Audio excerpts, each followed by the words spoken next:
You're off.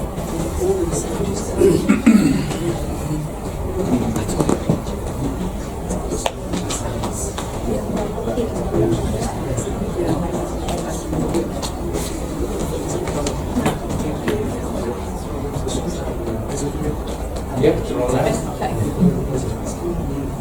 So I'm just going to, this seems kind of quite frazzled, so it's really just headline numbers on another HMO. So we're kind of, as you know, quite risk averse. We like rinse and repeat models that we can plop into the portfolio, and we know what we're doing with. We have a slight twist on it in that we have gone to 7 beds and we like staying under usually. But this is one we've just completed on. This is one that Clive's involved with. And we've just had an offer accepted on another one the same, so we'll be doing a rinse and repeat model there too. So basically it's a 6-bed, it's been a 6-bed HMO for 10 years, and we've got 2 HMO licenses that we're happy with, and we've also got 10 years of AST agreements, and that in the HMO world at the moment is mega important, that if you're buying an HMO, you make sure that you've got the ASTs to back it up if it's in Article 4, because even if your first lender doesn't ask for them, there's a strong chance that when you go to refinance, your second lender might. And it gets very tricky if they're then questioning your Article 4. And also remember that the fact that you've got an HMO license doesn't mean that you have got Article 4, like planning and licensing are 2 completely different departments of the council.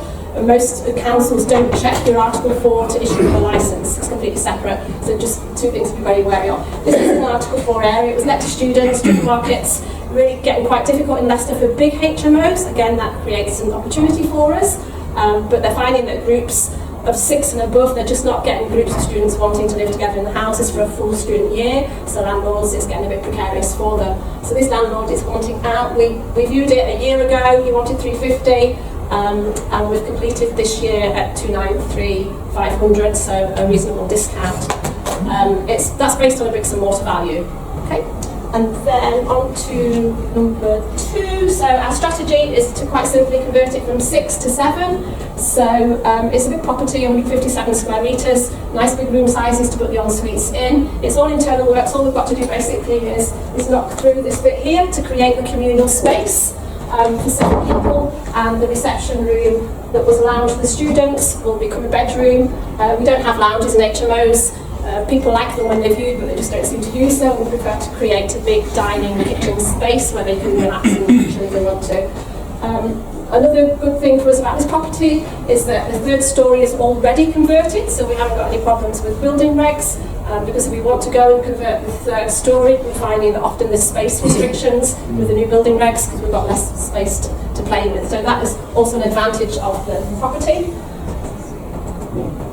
So do you recognise this guy? Yeah. So yeah, we are working with him. He's come and he's done the measurements. I'm waiting for the drawings to come back, giving him a go.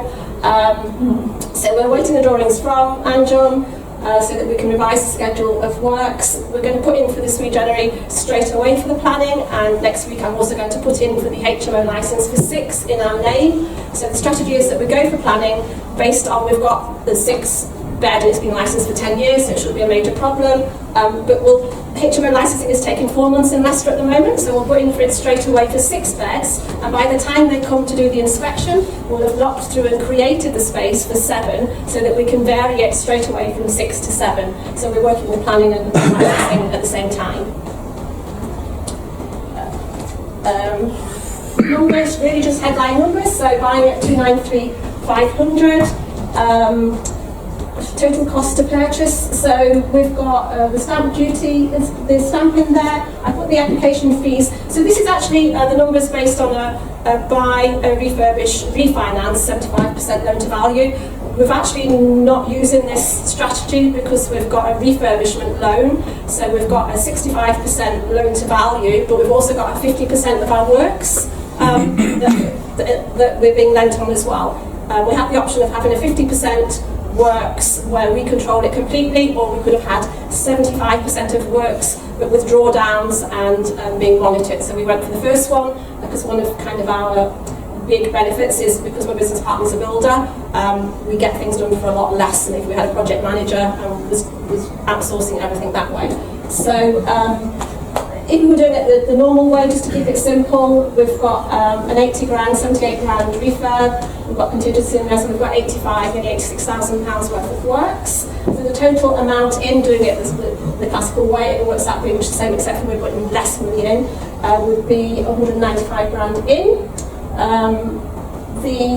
The done-up value is actually around 525, 530, so we've gone conservative at 500, which gives us a new mortgage of 375,000. And again, we're quite happy because there's not too much disparity with the bricks and mortar original value, which is what I'm always going on about.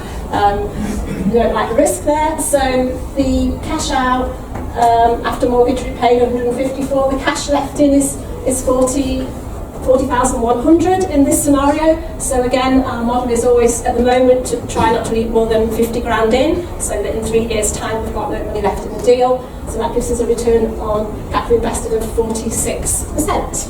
And then last but one, on the cash flow side,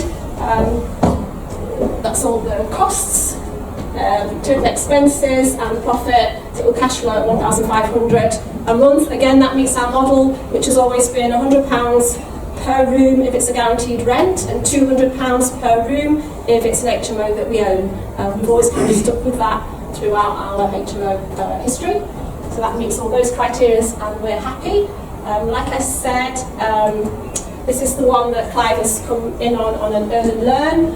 And we've had an offer accepted on a very similar property, same kind of numbers that we're going to complete on in July. Somebody has approached me today about doing the earn and learn, but the opportunity basically is guaranteed interest, which, to be completely transparent, is 8%.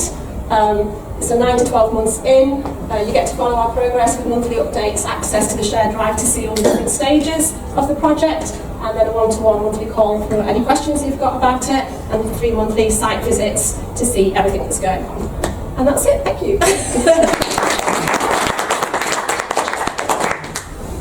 Lorraine, I think you've got a winner there, I think. You're well done. I love that you put the pence in. The what in, sorry? I love that you put the pence in your spreadsheet. Pence. After all that money, you put the pence in. It's amazing. You count the pennies and the pounds. Apparently so, yeah, it's a work for you, you know. Yeah. Okay. Okay, all right. Well, we've seen a lot of deals, so I think that was reasonably clear. We are a little over time.